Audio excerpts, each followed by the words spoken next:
All right, welcome to this explainer. If you've ever found yourself wondering how to truly wring every last drop of massive parallel computing performance out of a GPU, well, you are in exactly the right place. Today, we're taking a serious deep dive into the physical layout of GPU memory and unlocking some absolute game-changing secrets for high-performance computing. So here is our roadmap for today. We're going to kick things off with the memory hierarchy, move into bank conflicts, break down SIMT warp execution, uncover the branch divergence trap, and finally wrap up by fixing divergence for good. Okay, let's jump straight into part one, the GPU memory hierarchy. Because before we can even think about optimizing our compute operations, we really need to understand the physical real estate where our data actually lives. Think about the memory layout for a second. You've got those globally accessible layers: global memory, constant memory, and texture memory.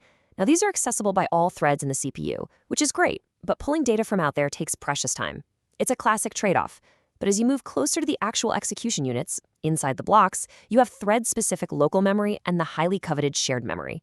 Basically, the closer we get to the threads, the faster the access, but the less space we actually have to work with. And shared memory is fascinating because unlike your typical L1 or L2 hardware caches that just operate invisibly behind the scenes, shared memory is a programmable software cache. It is a high-speed, volatile playground right there on the multiprocessor that you, the developer, get to completely control. It lets threads inside a block communicate and share data incredibly fast. But, with great power comes some pretty strict rules. Which brings us to part two. Beware the bank conflict. Let's zoom in one level deeper from that shared memory to introduce our first major performance roadblock. To actually use shared memory effectively, you've got to play by the hardware's rules. Shared memory is divided up into cache lines of 128 bytes. Each line consists of 32 distinct memory banks, and each of those banks is exactly 4 bytes wide. So here is the golden rule, the thing you have to remember. Each bank can only handle one 4-byte data access per cycle. Internally, it is strictly a serial access structure. So what happens when multiple threads try to hit different addresses that happen to live inside the exact same bank at the exact same time? Gridlock. The hardware is literally forced into a sluggish, single-file serial execution to serve each thread one by one. This is what we call a bank conflict, and it instantly turns your lightning-fast parallel memory into a jammed-up one-lane highway. On the flip side, perfect parallel access happens when each thread hits a totally unique bank, smooth sailing. Moving right along to part three, understanding SIMT warp execution. So we've mapped out the memory side of things. Now let's pivot and talk about how the GPU actually computes that data using warps. GPUs use a paradigm called SIMT, single instruction, multiple thread. To save precious physical die area on control logic, the GPU rigidly bundles scalar threads together into these groups we call warps. Usually, a warp is exactly 32 threads. And here's the kicker. These threads share a common program counter. That means everyone in that warp marches in perfectly synchronized lockstep through the SIMT pipeline. They are all executing the exact same instruction at the exact same time. No exceptions. Okay, quick pop quiz. Let's actively apply this.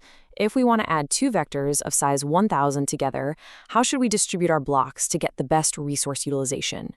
Should we use scenario 1, launching 10 blocks of 100 threads each, or scenario 2, launching 8 blocks of 128 threads each? Think about that warp size of 32 threads I just mentioned. If you guessed scenario 2, you hit the nail right on the head. Why? Because 128 divides perfectly by our warp size of 32. It packs 4 full warps per block, which gives us a staggering 97.6% overall average thread utilization. If we went with scenario 1, a block size of 100 means we'd have 3 full warps of 32, plus 1 final warp with only 4 active threads, and 28 completely idle threads. That drags our utilization down to about 78%. The takeaway, always align your block sizes to multiples of the warp size to minimize those idle threads. All right, part 4, the branch divergence trap.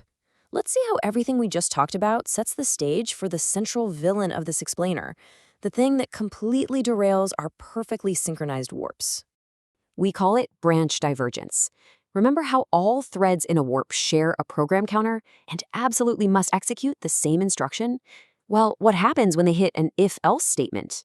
If some threads evaluate the condition as true and need path A, but others evaluate it as false and need path B, the GPU just cannot execute both paths simultaneously.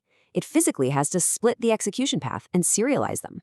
And the reality of this divergence is honestly painful, because the warp executes SIMD instructions. Those instructions are only processed on the active threads for that specific path. The rest of the threads, they just sit there, completely idle, twiddling their thumbs, waiting for their turn to execute the other path. You are quite literally leaving compute power on the table. Let me put a hard number on that for you. 50%. If you have a SIMD width of 16 and exactly half of your threads need path A, while the other half need path B, your utilization drops to a painful 50% efficiency. First, 8 threads execute path A while 8 sleep. Then, those 8 go to sleep while the other 8 wake up to execute path B. It takes twice as long to get through that one logic block. You are throwing away half your potential speed right out of the gate.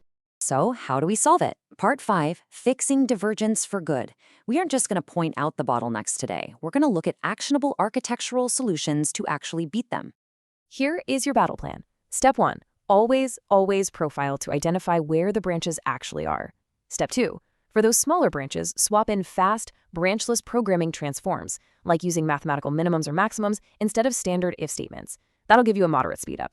But Step 3 is where the magic happens. If your divergence is data-driven, you can physically reorder or group your inputs before they even hit the SM.